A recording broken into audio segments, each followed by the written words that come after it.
प्रदेश की रायबरेली से बड़ी खबर। मृतक लालजी सोनकर की मौत का मामला। मछली शहर की सपा विधायक रागिनी सोनकर मृतक के परिजनों से मिलने रायबरेली पहुंची। रागिनी सोनकर ने मृतक के परिजनों को बधाया ढांढस। मंडी सांसद कंगना रनावत के बयान पर किया पलटवार। राम मंदिर चोरी के मामले पर भी सरकार को घेरा। मृतक के परिजनों को न्याय दिलाने के लिए सीएमओ लखनऊ से की बात। लालजी सोनकर दलित समाज से हैं क्या, तो क्या नहीं मिलेगा न्याय। रागिनी सोनकर विधायक रायबरेली शहर स्थित गल्ला मंडी मृतक लालजो की सोनकर के घर पहुंची मछली शहर विधायक रागिनी सोनकर। आइए देखते हैं संवाददाता श्रवण कुमार की रिपोर्ट। ऑपरेशन के ओटी टेबल पे शिफ्ट किया गया।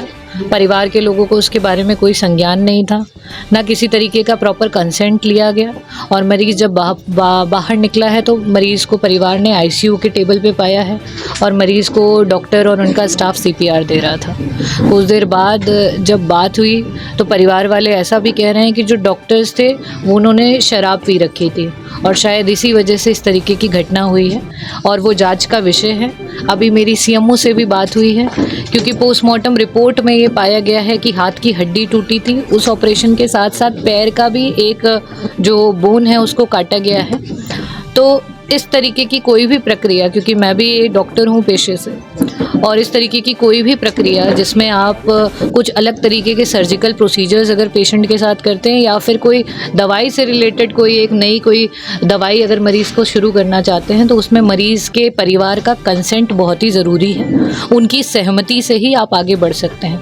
परिवार के लोग पढ़े लिखे हैं और अपनी भाषा में लिख करके सिग्नेचर करके अपनी सहमति दर्ज कराने में ये लोग मतलब कर सकते थे, लेकिन इनसे इस तरीके का कोई कंसेंट नहीं लिया गया है। और जो आपका एफआईआर है इसी के बेसिस पे लॉन्च होना चाहिए। बाकी सारी कार्यवाही, बाकी सारी जांचें बात का विषय है कि किस तरीके से मौत हुई। इसमें एनेस्थीसिया डिपार्टमेंट रिस्पॉन्सिबल है, ऑर्थोपेडिक डिपार्टमेंट रिस्पॉन्सिबल है, या ओवरऑल डॉक्टरों के शराब पीने की वजह से ये लापरवाही हुई है और ये मौत हुई है, वो जाँच का विषय है, वो भी जल्दी सामने आएगा। लेकिन एफआईआर रिपोर्ट इमीडिएटली, क्योंकि कंसेंट नहीं लिया गया और इस तरीके का प्रोसीजर किया गया है, उसको लॉन्च करना पड़ेगा।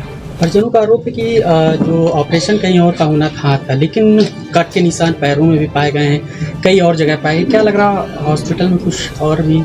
जी, आप का जो प्रश्न है उसका मैंने पहले भी जवाब दिया और फिर से बताना चाहूँगी, क्योंकि उनके हाथ की जो हड्डी है वो टूटी थी और वो एक बार पहले भी टूट चुकी थी। तो ऐसी स्थितियों में कई बार होता है हम पैर की हड्डी जो होती है फिबुला, उसे काट करके बोन ग्राफ्ट करके बोन को जोड़ने का प्रयास करते हैं। लेकिन ऐसी सर्जरी को करने से पहले जिसके ऊपर करने जा रहे हैं उसे और उसके परिवार को समझा करके उनके समझने वाली भाषा में लिख करके कंसेंट लेने के उपरांत ही इस प्रोसीजर को किया जा सकता है। क्योंकि परिवार वालों को भी ये नहीं समझ में आ रहा है कि जब हाथ का ऑपरेशन था तो पैर कैसे कट गया। हमारे पत्रकार भी इस बात के लिए कंफ्यूज है कि जब हाथ का ऑपरेशन था तो पैर क्यों कटा और पैर पे क्यों घाव है।